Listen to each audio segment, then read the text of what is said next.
वालेकुम 10th class. आज हम देखेंगे प्रिपरेशन ऑफ अल्कीन का सेकंड मेथड। फर्स्ट मेथड हमने पढ़ लिया था जो कि था डिहाइड्रेशन ऑफ अल्कोहल्स। तो आज हम सेकंड मेथड देखेंगे जो है dehydro halogenation of alkyl halides, यानी किसी भी अल्काइल हैलाइड हम कहेंगे अगर किसी अल्काइल ग्रुप के साथ, ठीक है, हैलोजन कोई ना कोई अटैच हो। अब अल्काइल ग्रुप्स जो है वो क्या हो सकते हैं। अल्काइल आपको पता है कि अगर हम किसी भी अल्केन में से एक हाइड्रोजन को रिमूव कर देंगे तो वो अल्काइल बन जाता है।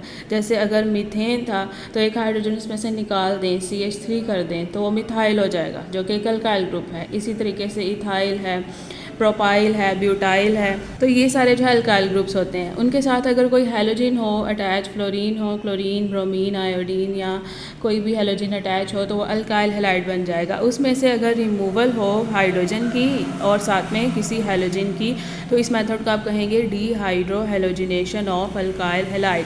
अब जो है ये मेथड होगा कैसे कि ऑन हीटिंग इथाइल ब्रोमाइड, अब ये एक अल्काइल हैलाइड है। जनरली आप इसे अल्काइल हैलाइड कहेंगे बट स्पेसिफिकली इस अल्काइल हैलाइड का नेम क्या है, इथाइल ब्रोमाइड। ठीक है, अब इथाइल का फार्मूला आपको पता है क्या होता है, C2H5, और उसको आप खोल के लिख देंगे तो आप इस तरीके से भी लिख सकते हो H3C एंड CH2। ये इथाइल जो है इस तरीके से भी लिख सकते हो या C2H5 लिखेंगे तो वो भी ठीक होगा। उसमें से जो है वो क्या होगा, इथाइल ब्रोमाइड को जब हीट किया जाता है with alcoholic KOH in the presence of KOH किसे कहते हैं, पोटेशियम हाइड्रोक्साइड। तो होगा क्या कि इसमें से देखें ये रिएक्शन इस तरीके से होगा कि यहाँ से एक हाइड्रोजन रिमूव होगा, ठीक है, और इसका रिएक्शन इस OH के साथ होगा तो क्या प्रोड्यूस हो जाएगा, वाटर। और यहाँ से क्योंकि एक हाइड्रोजन रिमूव हुआ है तो सिंगल बॉन्ड किस में कन्वर्ट हो जाएगा, डबल बॉन्ड में। और यहाँ पे क्या बन गया है, ये इथीन बन गया है जो कि फर्स्ट मेंबर है किसका, अल्कीन का। प्लस यहाँ से देखें के रिएक्ट करेगा ब्रोमीन के साथ और क्या बना देगा, KBr, जिसे आप कहेंगे पोटेशियम ब्रोमाइड। तो इस तरीके से जब भी हीट किया जाता है इथाइल ब्रोमाइड को या किसी भी अल्काइल हैलाइड को तो क्या होता है, तो कोई भी जो है हमारे पास अल्कीन प्रिपेयर होगा और साथ में साइड प्रोडक्ट्स भी बन जाएंगे। तो ये 2 मेथड्स थे for the preparation of alkenes. ये क्वेश्चन आपको पेपर में ऐसे ही आ सकता है कि what are the methods for the preparation of alkenes. तो आपने फिर ये हेडिंग्स भी खुद ही याद करनी है और आगे से ये रिएक्शन जो है ये भी आपने खुद ही एक्सप्लेन करने हैं। उसके बाद सेपरेटली क्वेश्चन भी शॉर्ट आ सकता है कि डिहाइड्रो हैलोजिनेशन ऑफ अल्कलाइड किसे कहते हैं या what is meant by dehydro halogenation of alkyl halides और dehydration of alcohols.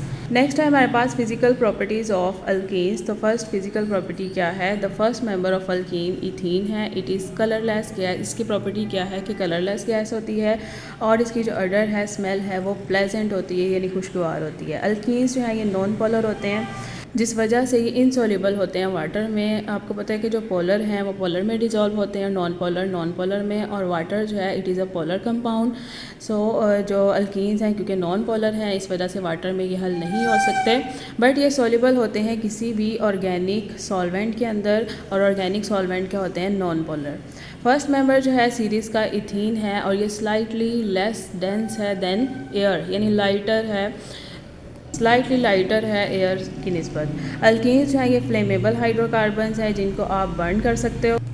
On complete combustion they form carbon dioxide and water with the release of energy. जब इनकी मुकम्मल कंबस्टन या burning होती है तो क्या प्रोडक्ट्स बनाते हैं, ये कार्बन डाइऑक्साइड और वाटर, और साथ में एनर्जी रिलीज होती है। However there flame is smokier than alkanes having a similar number of carbon atom. अगर आप इसका कंपैरिजन अल्केन से करें, अल्कीन का, तो इनकी जो फ्लेम है, इनकी जो आग है वो स्मोकियर होती है, धुआं वाली ज़्यादा होती है as compare to alkanes. Their melting and boiling points gradually increase, आहिस्ता आहिस्ता बढ़ती जाती हैं जैसे ही इनका मॉलिक्यूलर साइज़ जो है वो डाउन द सीरीज़ अगर हम देखें तो इनका मॉलिक्यूलर साइज़ इंक्रीज़ होता है क्योंकि इनमें कार्बन और हाइड्रोजन दोनों का नंबर इंक्रीज़ हो रहा होता है, जिस वजह से मॉलिक्यूलर साइज़ इंक्रीज़ होगा, और जितना मॉलिक्यूलर साइज़ इंक्रीज़ होगा उतने ही इनके मेल्टिंग और बॉइलिंग पॉइंट्स हाई होंगे, यानी ये जल्दी मेल्ट नहीं होंगे और जल्दी बॉयल नहीं होंगे और ज़्यादा टेम्परेचर लेंगे मेल्ट या फिर बॉयल होने में।